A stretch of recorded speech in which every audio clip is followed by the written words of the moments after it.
Street बस news में आप सभी दर्शकों का स्वागत है।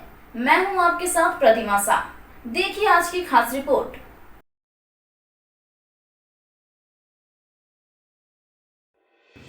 देश को नया चीफ ऑफ डिफेंस स्टाफ मिल गया है। भारत सरकार ने लेफ्टिनेंट जनरल अनिल चौहान को अगले CDS यानी चीफ ऑफ डिफेंस स्टाफ के रूप में नियुक्त किया है।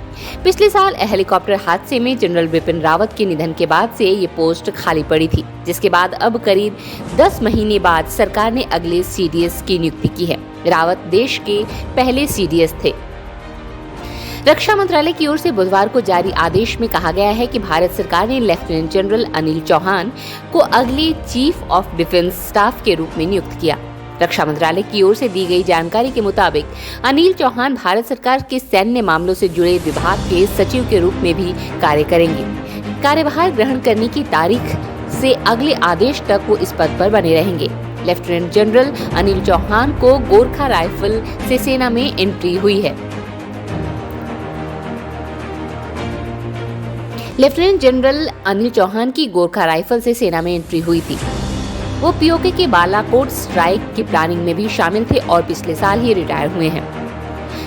पूर्व CDS जनरल बिपिन रावत की हवाई दुर्घटना में निधन के बाद नए CDS की नियुक्ति पर मंथन हो रहा था।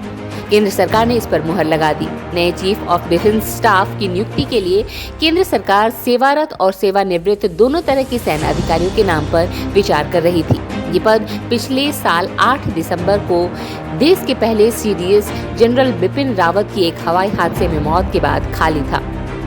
Retired lieutenant general Anil Chauhan अपने लगभग 40 वर्षों से अधिक के करियर में कई कमान संभाल चुके हैं। उन्हें जम्मू कश्मीर और उत्तर पूर्व भारत के आतंकवाद विरोधी अभियानों में भी लंबा अनुभव है। वो NSA अजीत डोभाल के मिलिट्री एडवाइजर भी रह चुके हैं। लेफ्टिनेंट जनरल अनिल चौहान साल 2021 तक भारतीय सेना में रहे हैं। सेवा में वो ईस्टर्न कमांड के general officer commanding in chief रहे हैं। उन्हें परम विशिष्ट सेवा मेडल, उत्तम युद्ध सेवा मेडल, अति विशिष्ट सेवा मेडल, सेना मेडल, विशिष्ट सेवा मेडल जैसे अवार्ड मिल चुके हैं। वो भारतीय सेना के DGMO भी रह चुके हैं। Retired lieutenant general Anil Chauhan को साल 1981 में सेना की 11 गोरखा राइफल में कमीशन दिया गया था। मेजर जनरल के रैंक में चौधरी ने उत्तरी कमान में महत्वपूर्ण बारामूला सेक्टर में एक इन्फेंट्री डिवीजन की कमान संभाली थी। बाद में लेफ्टिनेंट जनरल के रूप में उन्होंने उत्तर पूर्व में एक कोर की कमान संभाली और सितंबर 2019 में पूर्वी कमान के general officer commanding in chief बने और मई 2021 में सेवा से रिटायरमेंट होने तक इस पद पर बने रहे।